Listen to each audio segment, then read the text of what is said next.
Vizlab Studios, back with another video since our long hiatus here. We've been doing some series before. We thought it's time to do an updated one where we show a bit about how we work as a concept studio on projects.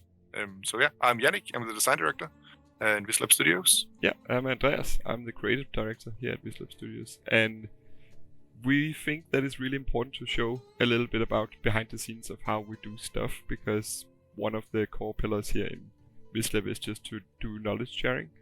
So we thought it was on time, or so a little bit overdue, to actually share some new material here on YouTube. So Jannick, please take it away. What are we looking at today? Yeah, so this is going to be a series where we go through a project. It's going to be kind of a fake project of our own IP, our own OffWorld IP, but it's going to be a realistic approach of how we would approach a project. And it's going to be a bit of a live one take to keep it real, so it might be a bit rough from time to time, but hopefully you'll bear with us. We've gotten this brief from our client. Usually we do that, of course, with a meeting with the actual client, and actually before all that, we'd of course maybe initially get a mail from them saying, hey, we have a project we need some help with. Then we of course say, hey, sounds great, let's see if we can make it happen. Sign an NDA, have a meeting about what is this project actually about, and do we feel like we can help, and do we have the time and people to help. Then we have an initial proposal for them that our business developer would do, and they say, hey, yeah, we'd like to hire you for half a year or a couple of months or whatever. Do like the big master service agreement, and then like a scope of work and a contract, and actually then we would begin.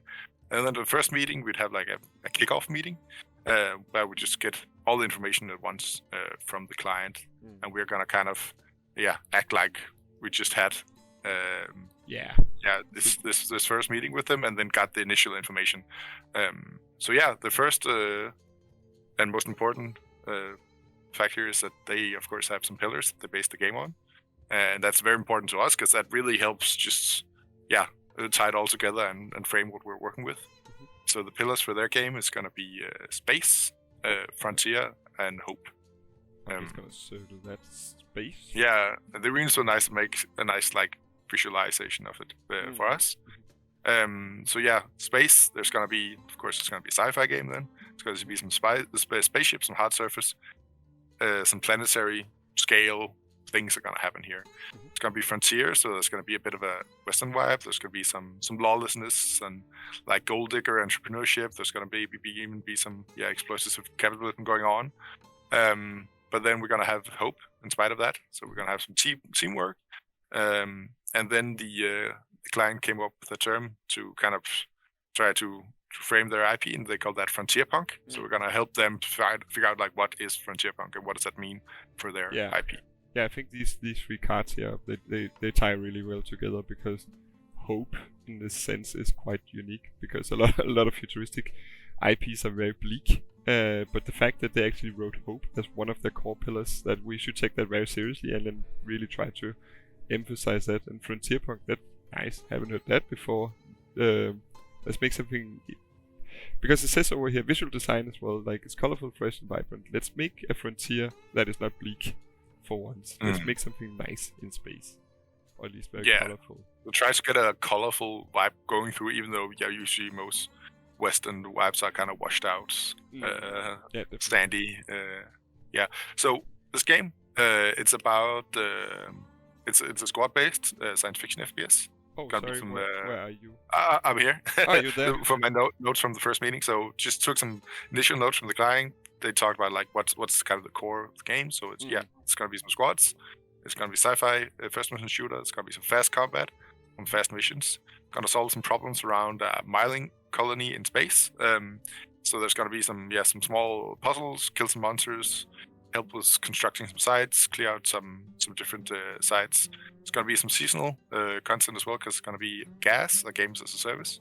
So there's gonna be updates. They want, of course, some skins they can be able to sell, and they want to be able to reuse a lot of the assets. That's going to be further down the line from where we are now in the project, but the idea is that of course they want to be able to send people on a lot of missions, and there's going to be some small variations in the missions. It's going to be a lot of content for them. It's going to be a live game that they can constantly update I guess like Fortnite versus I don't know Destiny or something like that.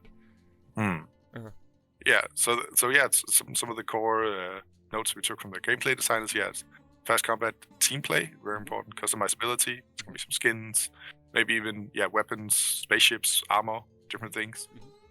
The players should feel powerful, and it has this kind of roguelite MOBA thing where you play on a mission, you get more powerful, and then you have some perma upgrades and some maybe up but you also kind of level down once you're finished. So it's like it's a mission where you level up during the mission, but then there's also meta gameplay that's going forever where you upgrade your characters.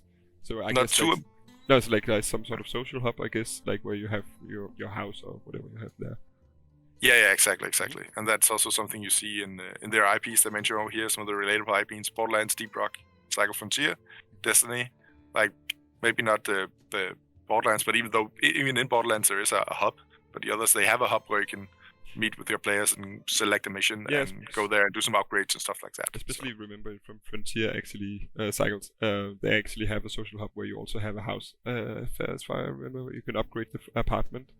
I don't remember in Deep Rock you have your base. I'm not really sure. Your chamber, yeah. So chamber. So yeah, these are good. I think it's good relatable IPs that they have pulled together here because it really sets the tone and mood of what we are going to do.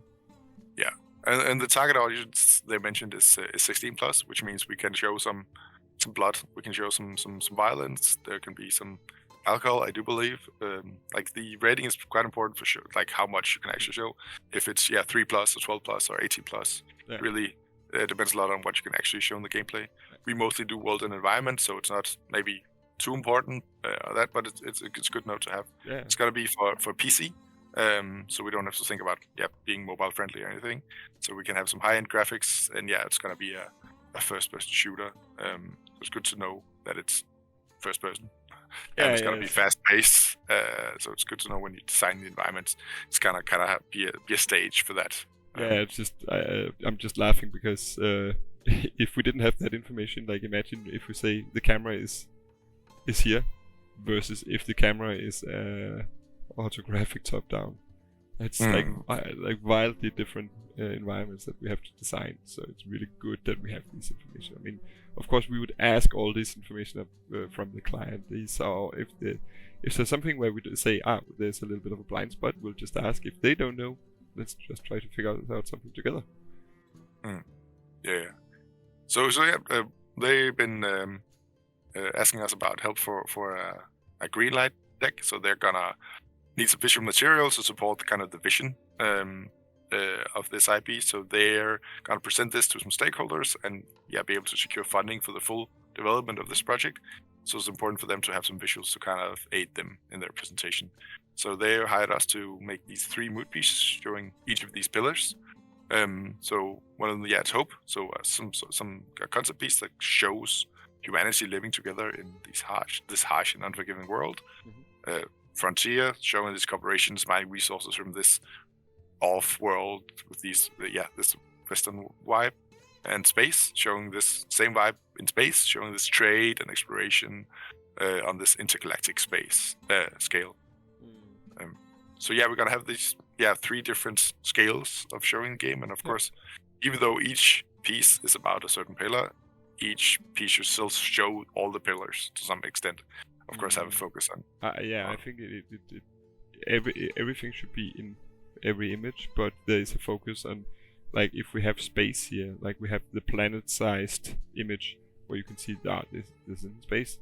Then we have a close-up of the mining town that we are in a frontier environment. Okay, so we are on a planet in a frontier, and then we have the last image, which is the hope, which is in a city where you see humanity working together in a colorful environment. So we get every pillar from the pillars over here, like each having their own stage to showcase all these 3 points. I think that would be a good way to divide it, actually. Yeah, definitely. And then also, like, really need to focus on the squad thing. We can see on the images over here. We have these relatable IPs. Each of them shows this group of friends against the world. So it's also important to show this contrast, having these couple of humans against these Yeah. either creatures deadly and enemies against space, against like having these contrasts in each for each piece is also important to show. Yeah. So yeah, this is kind of the initial brief from the client. So for the next video, we're gonna bring in our artists as well, and do kind of a breakdown of how we would do a brainstorm session after having this initial meeting with the client. So how we would try to solve each of these. Yeah, so let's just jump to the next video. I'll see you, Jannick, in the next video then. See you. Hey.